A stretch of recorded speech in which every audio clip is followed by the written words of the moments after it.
তো reflexive relation প্ৰতিফলনীয় সম্বন্ধৰ ওপৰত আমি এতিয়া আলোচনা কৰিম প্ৰথমতে আমি ইয়াৰ যিটো ডেফিনিশ্যন আছে ডেফিনিশ্যনটো চাওঁ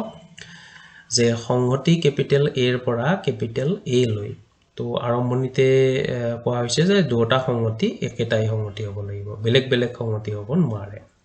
তো এ ৰ পৰা এ লৈ এটা সম্বন্ধ আৰু প্ৰতিফলনীয় সম্বন্ধ বোলে যদি কেপিটেল এ ৰ প্ৰতিটো মূলয় নিজৰ সৈতে জড়িত হয়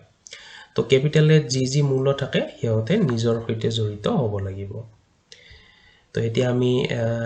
এটা পিকচাৰত চাই লওঁ যে কেপিটেল এ 1 2 3 আছে তো যেহেতু সম্বন্ধটো একেটা সংহতিৰ মাজত তো ইয়াতো 1 2 3 থাকিব তো আমাৰ সংজ্ঞাত কৈছে যে কেপিটেল এ যি মূল্য থাকে হিয়তে নিজৰ সৈতে জড়িত হয় গতিকে 1 এ 1 ৰ লগত জড়িত হ'ব 2 এ 2 ৰ লগত জড়িত হ'ব আৰু 3 এ 3 ৰ লগত জড়িত হ'ব তো ইয়াৰ উপৰি নিজৰ সৈতে জড়িত হোৱাৰ উপৰিও আৰু বেলেগ মূলৰ লগতো জড়িত হ'ব পাৰে যেনে 1 এ 1 ৰ লগত জড়িত হ'ল আৰু তাৰোপৰি 3 ৰ লগতো জড়িত হ'ল তো এইটো হলেও কোনো সমস্যা নাই এই প্ৰতিফলনীয়ৰ সংজ্ঞাটো মানি চলিব এতিয়া আমি কিছুমান আন এক্সাম্পল লওঁ যেনে 8 suppose 2 4 5 আছে আৰু এটা r সম্বন্ধত এনেকুৱা ধৰণৰ ক্ৰমিক জোড়বিলাক আছে তো আমি ভেৰিফাই কৰি চাম যে নিজৰ সৈতে জড়িত হৈছে নে নাই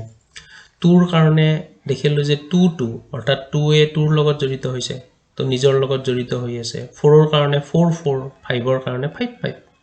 তো আমি দেখিলো যে যিটো সংজ্ঞাত কৈছিল যে প্ৰতিটো মূলয় নিজৰ সৈতে জড়িত হ'ব লাগিব এইটো মানি চলিছে তো এইটো প্ৰতিফলনীয় হয়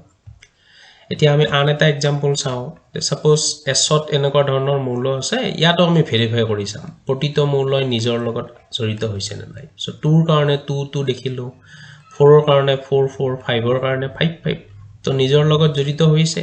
তাৰোপৰি বেলেগ কিবা এটা দেখিলো হেইটোত কোনো প্ৰবলেম নাই আমাৰ গুৰুত্বৰ দিবলগীয়া কথাটো হৈছে প্ৰতিটো মূলয় নিজৰ সৈতে জড়িত হৈ আছে নে নাই তো এইটোও প্ৰতিফলনীয় সম্বন্ধ হ'ব এতিয়া টি নামৰ এটি সম্বন্ধ দিলে আৰু তাত আমি চাম এতিয়া ভেৰিফাই কৰি এইটো প্ৰতিফলনীয় হয় নে নহয় তো আমি ক্যাপিটেল এ থকা 2 ৰ কাৰণে 2 2 পালো 4 ৰ কাৰণে 4 4 পালো কিন্তু 5 ৰ কাৰণে 5 5 দেখা নাপালো গতিকে এই সম্বন্ধটো প্ৰতিফলনীয় সম্বন্ধ হ'ব নোৱাৰে